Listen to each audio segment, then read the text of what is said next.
어릴 적 휴일이 되면 부모님께서 종종 등산하러 가자라고 이야기를 하셨습니다. 그때마다 등산이라. 등산이 별로 좋지가 않았어요. 싫었어요. 그렇게 싫을 수가 없지만 그래도 박물관 가자라는 것보다는 훨씬 나았습니다. 저 박물관보다는 등산이 좋았던 것 같아요. 등산 간다 하면은 어머니께서는 아침부터 과일을 싸고 물을 챙기시고 편한 옷을 입고 모자를 쓰고 선글라스를 챙기고 등산화를 신으면 이제 모든 준비가 다 끝나는 거예요. 그리고 등산하러 가는 거죠. 진짜 가기 싫습니다. 입이 삐쭉 나오고 투덜투덜 대면서 부모님의 심기를 가는 내내 건드리면서 갑니다. 근데 또 막상 도착하면은 재미있어요. 등산을 하면서 기분 좋았던 3가지 포인트가 있는데 첫 번째는 처음 딱 10분입니다. 처음 10분은 재밌어요. 나름대로. 촐싹거리면서 혼자 무협영화에 나오는 그 축지법을 써보기도 하고요. 나뭇잎이 떨어지면은 막 손으로 잡는 거 있잖아요. 이런 거 해보기도 하고. 그리고 두 번째로 기분 좋았던 포인트는 정상에 도착했을 때입니다. 어머니께서 싸주신 과일을 먹으면서 그 산 아래를 내려다보는 그 시간. 그리고 초등학생들 꼭 하던 게 있죠. 야호. 요즘에 야호 아무도 안 하는 것 같아요. 인터넷에 야호 해보니까 무야호 이거밖에 안 나오더라고요. 야호 소리를 찾아볼 수가 없어요. 근데 그렇게 했던 게 되게 기분이 좋았던 기억이 있습니다. 그리고 마지막에는 하산한 후에 먹는 그 점심 식사가 그렇게 좋아요. 생각만 해도 좋지 않나요? 열심히 땀 흘리고 바람 쐬고 등산하고 정상 찍고 내려오면서 먹는 그 점심 식사. 보리밥 같은 거를 먹었었는데 지금은 보리밥이 좋지만 그땐 싫었지만 그래도 그게 맛있었어요. 사실 그 하산하면서 내려올 때 먹는 그 점심 먹으려고 가는 것 같기도 합니다. 등산은 오를 등 매산이라는 한자어로 만들어진 말입니다. 말 그대로 산을 오르다라는 뜻이에요. 이것은 가벼운 산행을 의미합니다. 그냥 가볍게 산을 타는 것을 등산이라고 이야기합니다. 휴일에 도심에서 벗어나 자연으로 들어가서 자연의 소리를 듣고 자연의 냄새를 맡고 자연의 바람을 맞으며 산을 오르는 것. 이거는 행복한 일이에요. 자, 여러분들에게 한번 질문해볼게요. 여러분들 등산 좋아하시는 분 한번 손 들어보세요. 저는 등산을 좋아합니다. 이것도 준비하면서 나만 좋아하는 거 아닌가 싶었는데 누군가한테 이 얘기를 했는데 아내한테 얘기했나? 그게 이제 나이가 드니까 좋아하지 나이가 안 들었을 때 별로 안 좋아한다더라고요. 근데 진짜 별로 안 좋아하네요. 여러분 등산 별로 안 좋아하는군요. 저는 어쨌든 등산을 나이가 드니까 좋아하시더라고요. 건강해지기 위해서 사람들은 산에 많이 올라요. 인터넷 검색해보니까 등산이라고 치니까 운동의 스포츠 중 하나로 등산이 나오더라고요. 그만큼 사람들이 건강을 위해서 등산을 많이 합니다.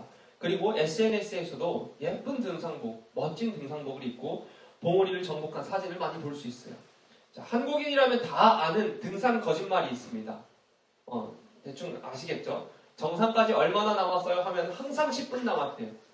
10분 동안 열심히 올라가면은 끝이 안 보여요. 다시 물어보면은 지금 한 10분 남았어요. 또 그래요. 또 10분 올라가다 물어보면은 거의 다 왔어요. 이렇게 몇 번씩 반복해야 정상을 찍을 수 있죠. 재작년에 저도 등산을 안 간 지 2년이 됐는데 재작년에 아내와 함께 운동 겸 등산을 갔었습니다. 등산을 많이 안 해봤었어요. 그래서 잘 몰랐어요. 그래서 관음봉이라는 산을 봉우리를 점령하자 해서 갔는데 766m더라고요. 766m 감이 안 왔는데 이게 초보자가 등산하기엔 조금 어려운 코스더라고요. 어쩐지 가는 내내 죽을 것 같더라고요. 너무 힘들고 허벅지가 터질 것 같고 나이가 들어서 그런가 30이라서 그런가 싶었는데 갔다 와서 보니까 이게 초보자들이 등산하기에는 조금 어려워요. 그래도 그나마 2시간 갔다 2시간 내려오는 코스였습니다. 등산을 하다 보면 주변을 돌아보면서 한숨을 돌릴 수 있는 그런 평평한 길을 가기도 하고요. 높은 계단을 올라가야 되기도 합니다. 계단이 막 100개, 200개 있는 곳을 올라가다 보면은 처음에는 한 계단, 두 계단, 이 정도야. 나중에 가다 보면 정말 많은 생각을 하게 돼요. 한 칸 한 칸 올라갈 때마다 인생을 생각하게 됩니다. 자, 그렇게 계단을 열심히 올랐다면 내리막길을 만나기도 합니다. 편하다고 조심하지 않으면 오히려 심하게 다칠 수 있는 겸손하게 내려가야 되는 내리막길. 보통 이런 길들의 반복이에요. 사실 이런 길들은 크게 힘들지 않고 그냥 올라갈 수 있고 내려갈 수 있는, 걸어갈 수 있는 평범한 길들입니다. 그런데 등산을 하다 보면은 가끔씩 무언가를 붙잡아야만 올라갈 수 있는 구간이 있어요. 두 다리만으로는 갈 수 없는 가파르고 위험한 길, 그런 길을 올라가야 할 때가 나온다는 겁니다. 이때 정신을 바짝 차려야 돼요. 잘못하면 큰일 납니다. 옆에 보통 그럴 때는 밧줄이 있더라고요. 밧줄을 붙잡고 올라가야 돼요. 밧줄이 없다면 나무라도 붙잡아야 되고, 나무도 없다면 손으로 땅을 짚으면서까지 올라가야 되는 그런 좀 어려운 구간입니다. 아무런 도움 없이 아무것도 붙잡지 않고 올라갈 수 없는 곳, 그렇게 가다가는 크게 다치는 곳, 그런 곳이 우리가 등산하다 보면 만나는데, 그럴 때는 등반한다라고 이야기해요. 등산과 등반이 조금 다릅니다. 등반이란 오를 등에 더비 잡을 반, 이런 말로 발뿐 아니라 손으로 뭔가를 계속 잡으면서 올라가는 것을 등반이라고 이야기합니다. 이는 산책하듯이 올라가는 등산보다는 좀 어려운 개념으로 기술이 필요하고요. 체력이 필요한 거예요. 그래서 암벽 등산이라고 안 하잖아요. 우리가 암벽 등반이라고 하죠. 잡으면서 올라가는 것. 손을 사용해서 뭔가를 잡으면서 올라가는 것을 등반이라고 합니다. 근데 우리 인생을 가만 보면은 우리 인생은 등산이랑 되게 비슷하더라고요. 생각해보니까. 등산을 하다 보면 완만한 오르막길을 오르기도 하는데, 그럴 때는 우리가 여유롭게 숨을 돌리며 올라가요. 우리 인생도 어려움 없이 조금씩 여유롭게 살아가는 완만한 언덕이 있습니다. 때로는 끝이 보이지 않는 계단을 올라가 한 발 한 발 내리면서 묵묵하게 올라갈 때가 있는데, 우리 인생도 마찬가지로 앞은 보이지 않지만 조금씩 한 발 한 발 내리며 묵묵하게 나아갈 때가 있습니다. 또한 자칫하면 미끄러져서 큰일 나는 내리막길, 조심조심 내려가는 그 내리막길도 존재하는데, 우리 인생에도 교만하지 않고 자만하지 않고 조심하게 내려가야 되는 내리막길을 걸을 때가 있다라는 겁니다. 그리고 또한 줄이든 뭐든 무엇이든지 붙잡아야만 올라갈 수 있는 그때가 있는 것처럼 우리 인생도 뭔가를 붙잡아야만 올라갈 수 있는, 등반해야만 하는 그런 때가 우리 인생 가운데도 있다라는 거예요. 성경 말씀을 보니 스스로의 힘으로 올라갈 수 없어서 무언가를 붙잡아야만 그 다음의 인생으로 올라갈 수 있는 등반의 장면들이 나오는데, 한번 몇 가지 살펴볼게요. 첫 번째, 다윗입니다. 자, 다윗은 아직 전쟁에 나설 나이가 되지도 않았어요. 소년이었습니다. 준비가 안 됐어요. 무기도 맞지 않아요. 군사훈련을 받은 적도 없어요. 자, 이런 소년 다윗이 상대해야 되는 사람은 헬스를 열심히 해서 울그락불그락한 근육질 몸매였고요. 태어날 때부터 타고난 건장한 체구를 가진 사람이었고요. 그리고 최신식 기술로서 무기를 만들어서 무기를 들고 있는 그런 사람, 골리앗이었습니다. 자, 아무 준비 안 된 다윗이 그 골리앗과 싸워서 이겨야 되는 거예요. 골리앗 앞에 서야 되는 겁니다. 이스라엘 백성들에게, 그리고 다윗에게 이 골리앗은 내 두 다리로 오를 수 없는, 아니면 어쩌면 그 어떤 것을 붙잡아도 오를 수 없는 등반길이었습니다. 어쩌면 그 길을 딱 마주쳤을 때, 여기는 내가 오를 수 없다 라고 포기하고 돌아 내려와야 되는 그런 어려운 등반길이었어요. 그런데 다윗은 하나님을 붙잡고 그 불가능한 등반길을 오릅니다. 말씀 같이 한번 읽어보겠습니다. 시작. 너는 칼과 창과 단창으로 내게 나오거니와 나는 만군의 여호와의 이름 곧 내가 모욕하는 이스라엘 군대의 하나님의 이름으로 내게 나아가노라. 다윗이 한 말이에요. 그리고 나서 이어서 하는 이야기가 여호와의 구원하심이 칼과 창에 있지 아니함을 이 모든 무리가 보게 알게 하리라. 전쟁은 하나님께 속했다. 그리고 나서 골리앗을 죽였는데 그 손에는 칼이 없었어요. 자, 청년이 되고 성인이 되는 순간 나의 힘으로는 도무지 쓰러뜨릴 수도 없고 이길 수 없는 골리앗이 진짜 많다라는 것을 알게 돼요. 청년이 되고 성인이 돼서 세상을 살아가다 보면은 골리앗이 왜 그렇게 많은지 모릅니다. 오늘의 골리앗을 이기면 내일은 더 큰 골리앗이 내 인생에 다가옵니다. 칼을 휘두르는 게 우리가 살아가는 청년의 때입니다. 여러분 앞에, 여러분 인생 가운데 골리앗이 나타난다면 그때 다윗의 이 고백을 여러분들 고백으로 삼고 선포해봤으면 좋겠습니다. 우리는 칼과 창과 단창으로 나가는 게 아닙니다. 우리는 하나님의 이름으로 나가는 겁니다. 여러분 청년의 때는 여호와의 이름을 붙잡는 사람이 골리앗을 쓰러뜨리고 그 어려운 등반길을 넘어갈 수 있는 겁니다. 여러분도 칼과 창과 단창이 아닌 여호와의 이름으로 골리앗을 쓰러뜨리고 등반하는 사람 되기를 축복합니다. 자, 그 다음으로 두 번째, 베드로. 베드로는 평소와 똑같은 방법으로 하루 종일 그물질을 했지만 그날따라 한 마리도 잡지 못했어요. 경험을 붙들어보고 지식을 붙들어보고 최선을 다해왔지만 아무런 소득이 없었던 베드로. 그 베드로에게 그 아무것도 잡지 못하고 그물을 깁고 있는 그 시간은 더 이상 내가 해볼 수 있는 것도 없고 더 이상 붙잡을 것도 없는 그냥 포기하고 마무리해야 되는 등반길을 만난 것입니다. 그럼 그가 예수님을 만난 후에 예수님께서 말씀하시는 그 말씀을 붙잡고 불가능한 그 등반길을 오르게 됩니다. 함께 읽어보겠습니다. 시몬이 대답하여 이르되 선생님 우리들이 밤이 새도록 수고하였으되 잡은 것이 없지만은 말씀에 의지하여 내가 그물을 내리리이다. 그렇게 하니 고기를 잡은 것이 심히 많아 그물이 찢어지는지라. 아멘. 청년의 때는 베드로와 같이 최선을 다해서 살아가는 때입니다. 여기 최선을 안 다하는 사람이 어디 있어요? 여러분들이 가고자 하는 그 목표를 가지고 최선을 안 다하고 살아가는 사람이 어디 있겠습니까? 여러분들의 꿈, 그 경쟁하는 수많은 사람들 다 최선을 다하면서 살아갑니다. 아마 여러분들이 청년이 되면 학생 때보다 더 최선을 다하면서 살아가게 될 거고 지금 청년인 우리 또한 최선을 다해서 살아가고 있는데 근데 참 안타깝게도 그 최선만으로는 단 한 마리의 생선도 잡을 수 없다는 인생이라는 거예요. 그것을 살면 살수록 뼈저리게 느낀다는 거예요.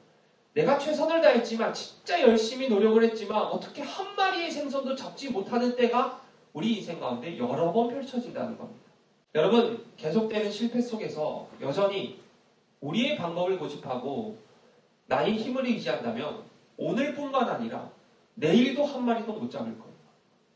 그리고 또 내 방법을 의지하고 내 경험을 의지하면 내 지식을 의지하면 그 다음 날도 한 마리도 못 잡을 거예요. 그 다음 주도 한 마리도 못 잡을 겁니다. 계속 아무런 수학 없는 실패하는 인생, 한 마리도 못 잡는 인생을 만들어가게 될 거예요. 그러나 예수 그리스도의 말씀에 귀 기울이고 깊은 곳으로 가서 그물을 한번 내려봐라 라는 그 말씀을 듣고 그 말씀을 붙잡고 그 말씀으로 오른다면 많은 물고기를 잡는 인생을 살게 된다라는 것입니다. 여러분 인생 가운데 최선을 다했는데 안 될 때, 최선을 다했는데 답이 보이지 않을 때, 그때 베드로와 같이 주님께서 하시는 말씀을 귀 기울이고 그 말씀을 붙잡고 등반하는 여러분 되기를 축복합니다. 그리고 세 번째, 혈류병 여인이에요. 12년이라는 아주 긴 시간 동안 비정상적인 자궁출혈로 오랫동안 고생하던 혈류병에 걸린 한 여자입니다. 12년, 초1, 초2, 초3, 초4, 초6, 중학교 3년, 고등학교 3년, 이게 12년이에요. 진짜 엄청 길지 않습니까? 이 긴 12년 동안 계속 비정상적인 출혈이 있는 거예요. 사람들은 부정하다고 하죠. 더럽다고 하죠. 내가 날 봐도 더러운 것 같아요. 그런 한 여자가 있는데 얼마나 그 오랜 기간 동안 병을 고칠 수 있는 의사들을 찾아다녔겠습니까? 세상의 의술을 붙잡았겠습니까? 그런데 아무리 세상의 의술을 붙잡아도 돈만 쓸 뿐이지 나아지는 것 없고 오히려 더 악화됐다라고 성경에 기록하고 있습니다. 그러다 보니까 12년이 지났는데 더 이상 붙잡을 게 없는 거예요. 세상 다 붙잡아 봤던 거예요. 더 이상 붙잡을 게 없고 더 이상 의지할 것도 없고 그러다 보니까 더 이상 올라갈 수도 없고 앞으로 나갈 수도 없는 아주 가파른 등반길을 만난 겁니다. 그러던 중 그가 예수님에 대한 소문을 들었어요. 그러자 진짜 이 사람이 잘한 게 예수님에 대한 소문을 듣고 예수님을 따라다니기 시작합니다. 그리고 믿음으로 예수님의 옷자락을 붙잡습니다. 그 옷자락을 붙잡으니 불가능한 그 등반길을 오르게 되었다라는 이야기예요. 또 함께 읽어보겠습니다. 예수의 소문을 듣고 무리 가운데 기어 뒤로 와서 그의 옷에 손을 대니 이는 내가 그의 옷에만 손을 대어도 구원을 받으리라 생각함일러라. 이에 그의 혈루 근원이 곧 마르매요. 청년으로 인생을 살아갈 때 우리를 힘 빠지게 하고 포기하게 만드는 것 중에 하나가 길어짐입니다. 길어짐. 길어지는 게 우리를 포기하게 만들고 힘 빠지게 만들고, 단기간의 어려움과 단기간의 문제는 충분히 견딜만해요. 근데 1년, 2년, 12년까지 갔다 미치는 거예요. 더 이상 그게 해결 불가능한 것으로 내 눈으로도 보이는 거예요. 죄의 굴레에 갇혀서 오랜 시간을 써버릴 수도 있고요. 게으름과 나태함의 문제에서 몇 달이고 헤어나오지 못하는 그런 경우일 수도 있고요. 목표를 삼고 그 목표를 이루기 위해서 최선을 다해서 달려가는데 날마다 애쓰지만 그 목표에 도달하기까지 아주 긴 시간이 흐를 수도 있다는 겁니다. 여러분, 이렇게 길어지는 시간 속에서 1년, 2년 흘러가는 시간 속에서 의사를 쫓아다니면서 의사 가운 붙잡았던 그 여인은 11년 때도 혈류병 여인이었는데 12년 때도 혈류병 여인이었어요. 우리가 그렇게 의사 가운 붙잡아 다니면서 세상 것들 붙들고 다니다 보면은 12년이 13년 되는 거고 13년이 15년 되는 거고 15년이 평생 되는 겁니다. 평생 가도 이 혈류병 여인이 예수 그리스도를 붙잡지 않았으면 그는 등반할 수가 없었던 인생이야. 그러나 예수 그리스도를 쫓아다니면서 그의 옷을 붙잡고 올라가니까 등반할 수 있었다라는 겁니다.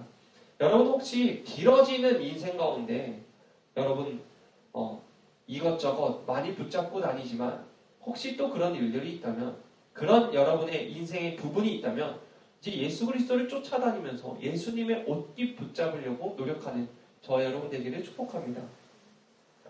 마지막으로 예수님께서 잡히시기 전 기도하러 산에 올라가셨습니다. 제자들도 따라갔습니다. 예수님께서 산에 올라가 제자들에게 이렇게 얘기하셨어요. 너희들 시험에 빠지지 않게 여기서 기도해라. 그리고 예수님은 조금 떨어진 곳으로 가서 기도하셨습니다. 기도하시는 예수님의 모습을 보니까 무릎을 꿇고 하나님의 이름을 불렀다. 자, 본격적으로 십자가를 지셔야 되는데, 죽어야 되는데 그것을 감당하기 위해서 기도하러 가신 거예요. 늘 가던 길을 가는 게 아니고 가파르고 어쩌면 미끄러워서 조금만 생각 잘못하면 미끄러지는 그 십자가의 길을 가야 되니까 한 번 더 하나님의 손을 붙잡기 위해서 기도하러 가신 겁니다. 하나님의 손을 붙잡지 않고는 도무지 내가 이 십자가의 길을 오를 수 없기 때문에. 그래서 이렇게 이야기하시는 거예요.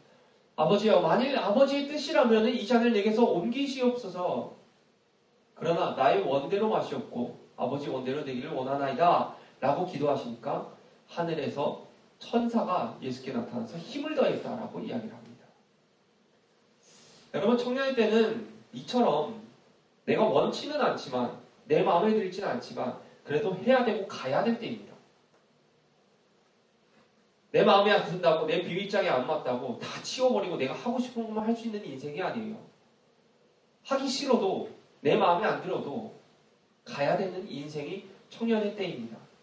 처음 가보기 때문에 두렵고 상처가 생길 것 같고 힘들 것을 알지만, 너무 힘들 걸 알지만 그래도 가야 되는 인생이 청년의 때입니다. 그럴 때 여러분, 십자가를 지시기 전 예수 그리스도를 기억하시길 바랍니다. 마음이 너무 어려워서 무릎 꿇고 기도하셨습니다. 여러분도 마음이 너무 어려우면 무릎 꿇고 기도하시면 되는 거예요. 하나님의 이름을 부르셨어요. 여러분도 마음이 어려우면 하나님의 이름을 부르면 되는 겁니다. 좋던 싫던 해야 될 일이 있고 가야 될 길이 있기에 그 길을 가야 되니까 갈 힘이 없으니까 기도함으로써 하나님의 손을 한 번 더 붙잡고 올라가기 위해서 예수님께서 기도하시는 거예요. 그리고 하늘이 열리고 하늘이 예수님을 도와주죠. 여러분도 이런 일들이 있다면 친구들에게 갈 수도 있겠지만 여러 가지 방법을 찾을 수도 있지만 세상의 지식에 의존할 수도 있지만 십자가의 앞에 나가서 무릎 꿇고 진심으로 기도해 보시길 바랍니다. 그러면 하늘이 열려서 하늘에서 천사가 도와주는 그 손길 붙잡고 우리가 올라갈 수 있습니다. 사실 우리 인생은 그 하늘이 도와주는 그 손길, 하나님의 손 붙잡지 않고는 살아가기 힘든 인생입니다. 여러분, 그럴 때 하나님의 손길을 붙잡기 위해서 하늘의 문을 여는 그 기도를 여러분들이 하기를 소망합니다. 청년이 되었다는 것, 지금 2명 있는데 청년이 되었다는 것은 아주 중요한 시기에 들어섰다는 거예요. 술 마실 수 있는 시기에 들어섰다는 게 아니고 내 마음대로 뭔가를 할 수 있는 시기에 들어섰다는 게 아니고 여러분이 청년이 됐다는 건 진짜 중요한 시기에 들어섰다는 거고, 그리고 지금 청년의 때를 지나고 있다는 것은 가장 중요한 시기를 지나고 있다라는 겁니다. 청년은 이 등반할 때를 지나고 있는 시기예요. 등반할 때. 그냥 말로만 등반이라고 해서 유치부가 아동부가 되고, 아동부가 중고등부가 되고, 중고등부가 청년부가 되는 게 그냥 등반이 아니라 내 인생 가운데 예수 그리스도를 붙들고 등반해야 되는 시기가 왔다라는 겁니다. 이 청년의 때는 예수님을 붙들고 올라가야 되는 그 시기라는 거예요. 예수님을 붙들지 않으면 등반할 수 없는 시기예요. 여러분은 무엇을 붙잡고 오르시겠습니까? 여러분은 뭘 붙잡고 청년의 때를 등반하며 올라가시겠어요? 칼, 단창, 이거 있으면 세상 다 무찌를 수 있을 것 같아요. 근데 칼, 창, 단창이 있다 보니까 만군의 하나님 여호와의 이름 앞에 다 무너지잖아요. 이걸 우리가 성경을 통해서 보고, 여러분들 부모님 통해서 보고, 여러분들이 겪어본 사람도 있겠고, 칼과 창과 단창을 붙들고 등반하려고 하시겠습니까? 무슨 소리입니까? 만군의 하나님 여호와의 이름 붙들고 등반해야 되지. 여러분의 생각과 여러분의 방법을 붙잡고 세상에서 말해주는 그 지혜, 세상에서 말해주는 그 해답들을 붙잡고 올라가시려고 하십니까? 무슨 소리입니까? 주님이 하시는 말씀 붙잡아야지. 예수 그리스도를 따라다니면서 그 옷자락 붙잡아야지. 주님 앞에 진심으로 무릎 꿇고 간절히 기도할 때 도와주시는 하나님의 손 붙잡고 올라가야 되지.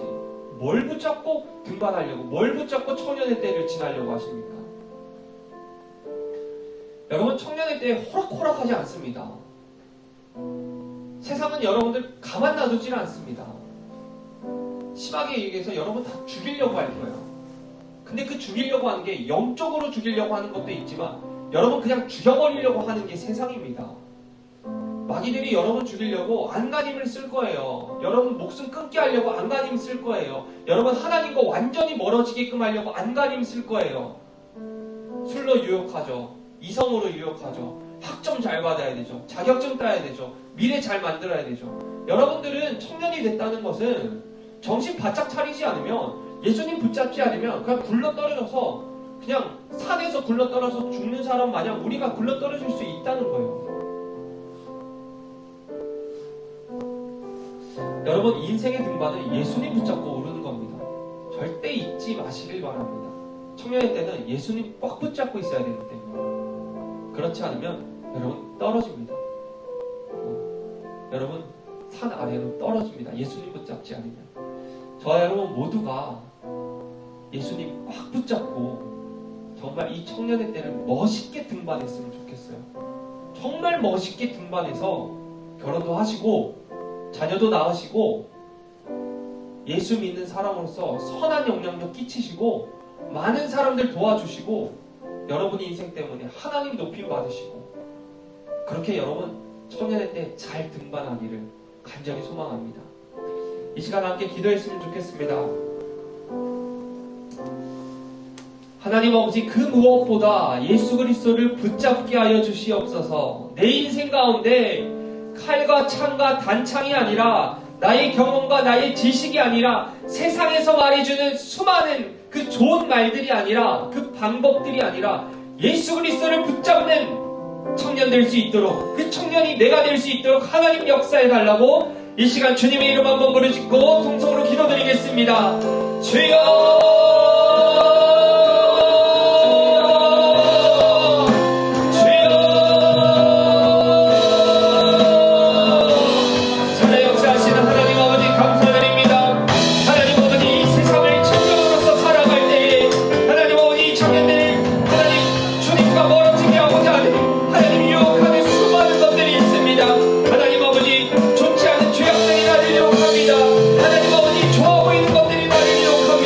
나의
아버지, 지금 이 청년의 때가